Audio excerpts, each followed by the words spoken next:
রাধে রাধে। ওম নমো ভগবতে বাসুদেবায়। ওম নমো ভগবতে বাসুদেবায়।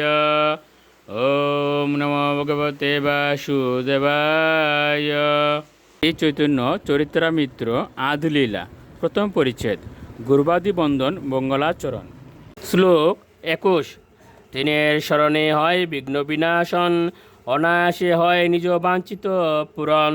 শ্লোকার্থ: এই তিন বিগ্রহের স্মরণে সমস্ত বিঘ্ন দূর হয় এবং অনায়াসে নিজের মনোবাঞ্ছা পূর্ণ হয়। শ্লোক 22।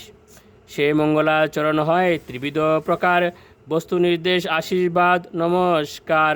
শ্লোকার্থ: এই মঙ্গলাচরণ হচ্ছে তিন প্রকার: তত্ত্ববস্তু সম্বন্ধে নির্দেশ, আশীর্বাদ ও সশ্রদ্ধ প্রণাম। শ্লোক 23। প্রথম দুই শ্লোকে ইষ্টদেব নমস্কার সামান্য বিশেষ রূপে দ্বৈত প্রকার। শ্লোকার্থ: প্রথম দুটি শ্লোকের মাধ্যমে ইষ্টদেবকে সাধারণভাবে ও বিশেষভাবে প্রণতি নিবেদন করা হয়েছে। শ্লোক 24।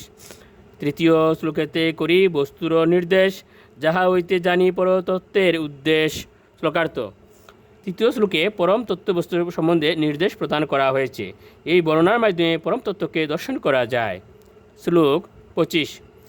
চতুর্থ শ্লোকেতে করি জগতে আশীর্বাদ, সর্বত্র মাগিয়ে কৃষ্ণ চৈতন্য প্রসাদ। শ্লোকার্থ: সকলের জন্য শ্রীকৃষ্ণ চৈতন্য মহাপ্রভুর আশীর্বাদ প্রার্থনা করে চতুর্থ শ্লোকে আমি সমগ্র জগতের প্রতি ভগবানের করুণার কথা বর্ণনা করেছি। রাধে রাধে।